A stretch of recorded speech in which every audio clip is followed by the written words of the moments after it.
This presentation is about sexual assault survivors and just the different factors that influence number of sexual assaults and their survivors. The media has a pretty large influence on how people view sexual assault victims in general. So a lot of those crime shows kind of depict that victims can be to blame, although there are some shows that show otherwise, that they're not to blame. As far as like the news media goes, there's a lot of scandals. That's what the media likes to call things like that. So a major example, if you remember back, is like Jerry Sandusky in Penn State. Like that was it was just a scandal for a while until he was convicted for numerous counts of sexual assault. Survivors are from all different backgrounds, socioeconomic statuses. TV shows tend to show mostly Caucasian victims, although that is not the case in real life. So, family support and sexual assault survivors, they may or may not be supportive.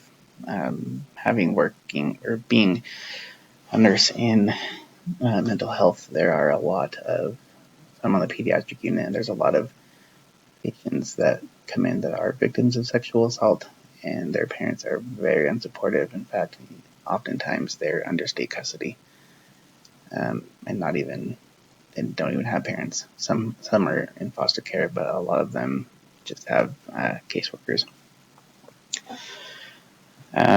Examples of support could just be, family, spouse, sibling, aunt, uncle, whatever. And then even within the family, there's two ways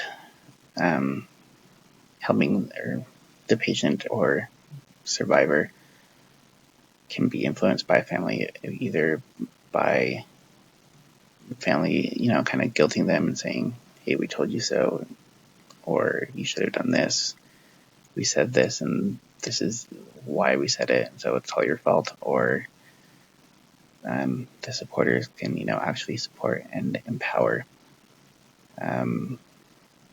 Again, family members can shame the survivor and say, oh, you're, worthless, or belittle them in some other way, or they can be a true support.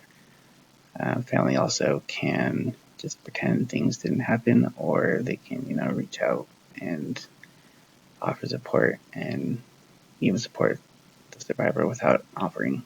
So, friends, peers, according to research, support groups run by peers have a limited impact. They're not as supportive as the survivors would like them to be, although it is something that's better than nothing, you could say. So, really, sexual assault is mostly supported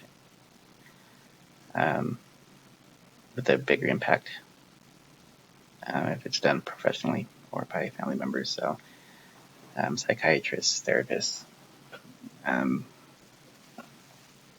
then, of course, family members. So,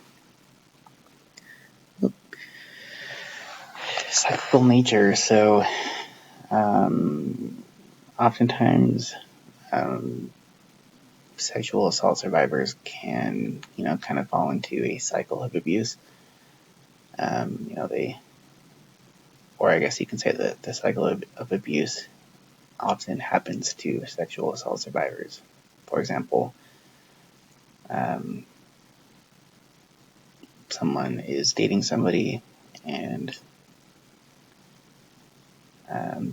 something happens, the the assault happens, the person that assaulted the other person is, apologizes and brings flowers and this, that, and the other.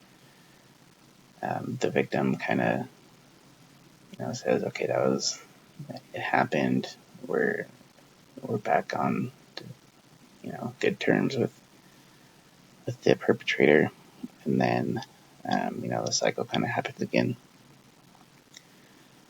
There's also the type of cycle where those who have experienced sexual assault eventually become a sexual assaulter. So, example, this isn't really that complicated to understand. Someone who was a sexual assault victim at the age of, we'll just say 10, somewhere down the line, they're 20, 30, 40, whatever, will, have a little flashback of their crisis and then act upon the things that happened to them. So eventually becoming a perpetrator themselves. So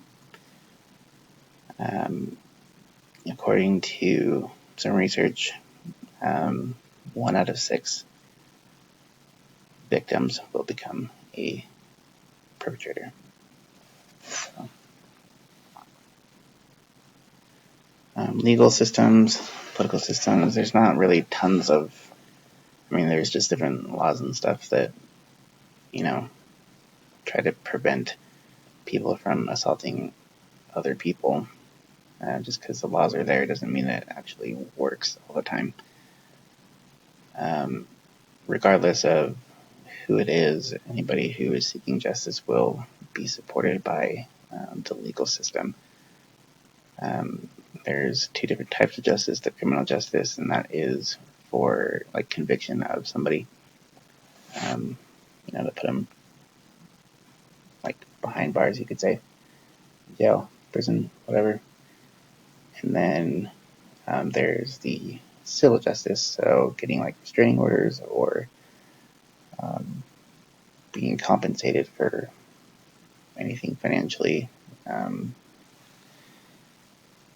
or someone can be sexually assaulted by their partner and want to claim custody over their children because of it. Kind of show the perpetrator that they're not fit to be a parent for the victim's children. Potential barriers. So first and foremost, the number one barrier to or for sexual assault victims to report anything is because they feel like they will be blamed for whatever happened. That's never the case. I don't care what anybody says or thinks. That's definitely not true. Another big barrier is kind of talking about it. Obviously, reminds them of their crisis and their assault. They don't want to relive that moment of their life more than they need to. A lot of sexual assault victims are females, and a lot of healthcare providers are male, and so being in the presence of a male kind of helps them stay away from seeking out help and, getting evaluated and whatnot. A feeling of loss of control with disclosure. So this was a little bit difficult. Basically, sexual assault victims kind of have mentioned, I guess you could say, in the study that the providers that they talk about the crisis about have a negative demeanor, or they feel like they have to rush everything, like the providers are being rushed, or the providers are rushing the victim. There's also embarrassment that the survivors feel, and they feel like they don't have much privacy, which is, it's fair. They feel that way. And then oftentimes, I guess not often, but sometimes the victims feel like they're, like, whatever appointment they have with a healthcare provider, and they bring up the assault and whatnot, that it's irrelevant to that current appointment. So, and then there's also a lack of trust, as, kind of being very vulnerable after a sexual assault. It's really hard to just be able to trust somebody right after and, talk about the things that have happened to the survivor. So, international scope, Weber County, I guess this is more national, not international anyway. Weber County, 40 out of 100,000 people are victims. Statewide, 56 out of 100,000, and nationally, 27.3 per 100,000. Which Utah is almost twice as much as the national average, which is quite concerning. Well, really, every state should be 0, but yeah.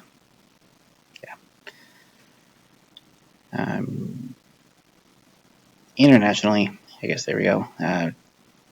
2,005 people out of 100,000 people will be sexual assault victims.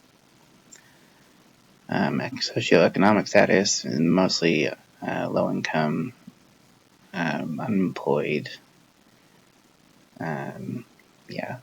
They're more vulnerable to becoming a sexual assault victim. Also, location, so based off of where you live. Race, ethnicity, and religion, I kind of combine these into 3 because there's really not comparisons, like one race won't be a victim more than another, or one religion won't be a victim more than others. Like the percentages between all of the races, ethnicities, and religions are so similar that it's like it's pretty much the same regardless of what ethnicity, race, or religion you are. Your chances of being a sexual assault survivor are the same regardless. Gender, 1 in 3 male and 1 in 4, or 1 in 3 female, and 1 in 4 male are sexual assault victims. So that's 2 out of 7, which is it's just crazy. Not okay at all.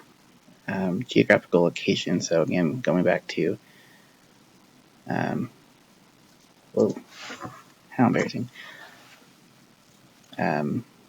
Where you live. It's just going back to low income, unemployed, in rural areas. So the reason why the rural areas are kind of increased is because there's not a lot of people around, and so with the less amount of people around, the chances of being seen or even heard assaulting someone are lower. Oh my gosh, so sad. Okay. Implicit bias, so stereotyping men are still victims of sexual assault that happens. There is an internal bias of people that see like photos and whatnot. Is that, oh, it's a guy, so the guy is able to physically remove the assaulter and survive, which is not always true. And explicit, sadly, a lot of men think that females are victims of sexual assault because they are disrespecting their partner or whoever the guy is that assaulted them, which is really sad. Health disparities, international scope. So it's a major pandemic. It's not something that is higher internationally or nationally. Regardless of the region you live in, it happens, and unfortunately, there's people out there that don't really care about how people feel and whatnot. So there's just not anything special as far as international scopes go. So, and then here are the references.